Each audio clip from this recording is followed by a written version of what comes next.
Hello students, আজ আমি তোমাদের মডেল ১০ এর সমস্ত ১ নাম্বারের প্রশ্নগুলোর উত্তর আলোচনা করব। প্রথম প্রশ্ন কি বলেছে?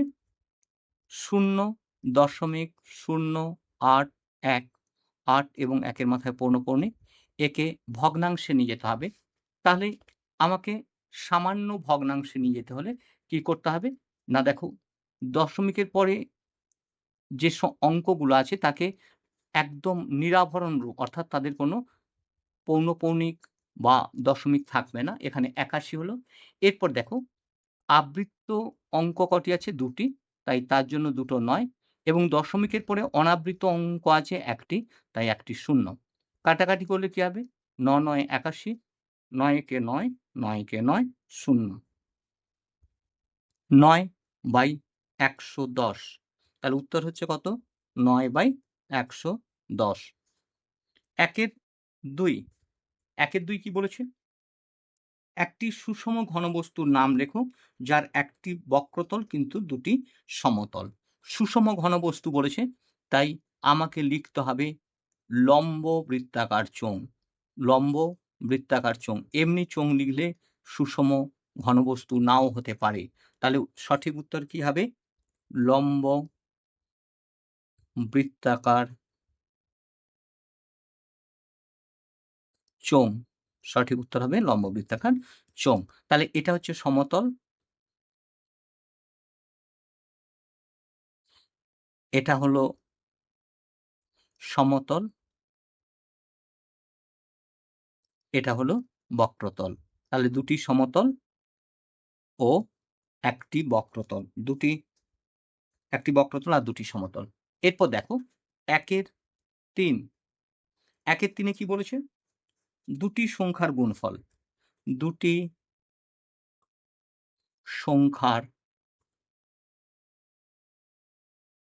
গুণফল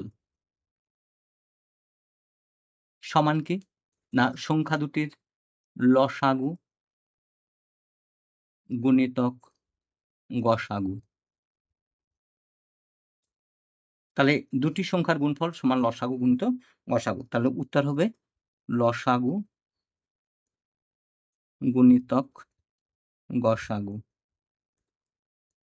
এরপর দেখো ১ এর ৪। ১ এর ৪ কি বলেছে? সরলরেখা, সরলরেখাংশ ও রশ্মির মধ্যে কার নির্দিষ্ট দৈর্ঘ্য আছে? রশ্মির একদিকে যেহেতু তীর চিহ্ন থাকে, অর্থাৎ একটা নির্দিষ্ট স্থির বিন্দু থেকে একটা নির্দিষ্ট দিকে গতিশীল, তাই এর নির্দিষ্ট দৈর্ঘ্য নেই। সরলরেখা উভয় দিকে বাড়ানো যায়, তাই এরও কোনো নির্দিষ্ট দৈর্ঘ্য নেই।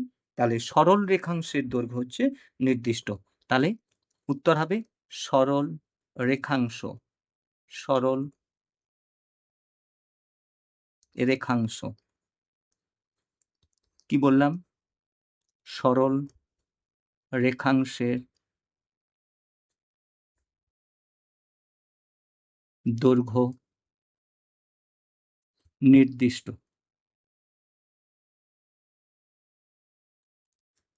এরপর দেখো ১ এর ৫। ১ এর ৫ এ কি বলেছে? ৩৩/৩০০ একে শতকরায় নিয়ে যেতে হবে। তাহলে কি হবে? শতকরায় নিয়ে যেতে গেলে আমরা কি করি? না, ৩৩/৩০০ শতকরা নিয়ে যেতে গেলে ১০০ দিয়ে গুণ করতে হবে এবং শতকরার চিহ্ন দিতে হবে। তাহলে ১০০ র দুটো শূন্য এবং ৩০০ র দুটো শূন্য কাটলো। ৩ আর ৩৩ কি হলো? না ১১ সমান কি হলো?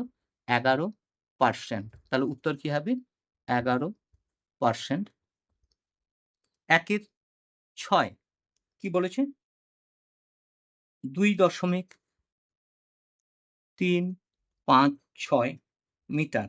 ২.৩৫৬ মিটার। একে কিসে নিয়ে যেতে বলেছে? ডেসিমিটারে।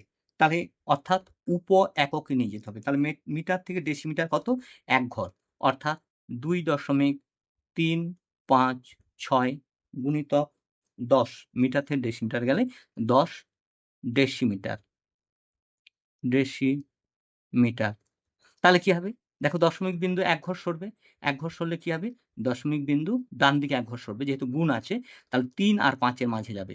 তাহলে কি হবে? ২৩.৫৬ ২৩.৫৬ ডেসিমিটার।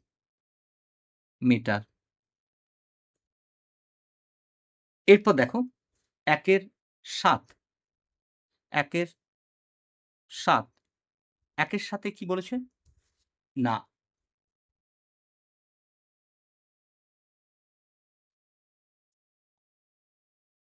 ৭ সেমি বাহু বিশিষ্ট একটি সমবাহু ত্রিভুজের পরিসীমা।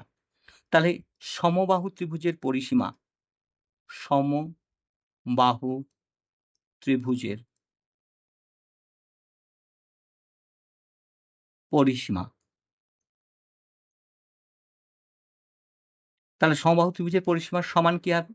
দেখো ত্রিভুজ যেহেতু ৩ টি বাহুর যোগফল হতো, কিন্তু সমবাহু বলেছে মানে তাহলে ৩ দিয়ে গুণ করতে হবে। ৩ গুণিতক বাহুর দৈর্ঘ্য। তাহলে সমান কি হচ্ছে? ৩ গুণিতক বাহুর দৈর্ঘ্য কত বলেছে? ৭ সেমি। ৭ সেমি। তাহলে ৭ ৩ ২১ সেমি। তাহলে উত্তর হচ্ছে, এটা হচ্ছে ২১ সেমি এবং 1.6 এর কত উত্তর হবে? 23.56 ডেসিমিটার।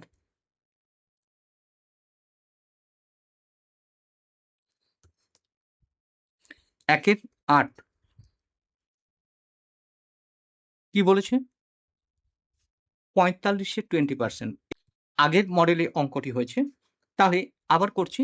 দেখো ৪৫ এর 20% সমান কি হয়েছে? ৪৫ গুণিতক 20% মানে 20/100। ২০ আর ১০০ কাটাকাটি হলে কত হবে? ৫। ৫ আর ৪৫ কাটাকাটি হলে ৯। সমান উত্তর কত হলো? ৯। তাহলে উত্তর হচ্ছে ৯। ১ এর ৯ কি বলেছে? দুটি নির্দিষ্ট বিন্দু দিয়ে কটি সরলরেখা টানা যায়? দেখো দুটো নির্দিষ্ট বিন্দু আছে। এখান দিয়ে আমরা সর্বোচ্চ একটি সরলরেখা টানতে পারি। তাহলে দুটি নির্দিষ্ট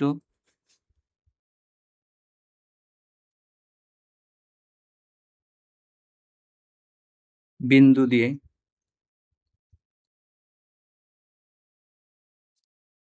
একটি সরলরেখা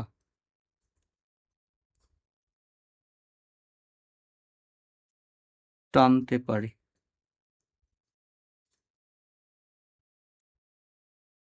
তাহলে কি হবে? সঠিক উত্তর হবে একটি। এরপর কি আছে? ১ এর ১০ একটি আয়তঘনের তল সংখ্যা। আয়তঘন প্রকৃতপক্ষে একটি প্রিজম। প্রিজমের তল সংখ্যা সমান কি হয়? তল সংখ্যা, যেকোনো প্রিজমের তল সংখ্যা সমান ভূমির বাহু সংখ্যা, ভূমির বাহু সংখ্যা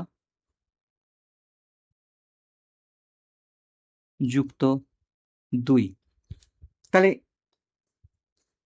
আয়তঘন মানে তার ভূমিটা কি হচ্ছে? আয়তকার। তাহলে তার সঙ্গে ২ যোগ করলে সমান কি হবে? ৪ যুক্ত ২ সমান ৬। তাহলে অপশন বি ১ এর ১০ এর বি ৬টি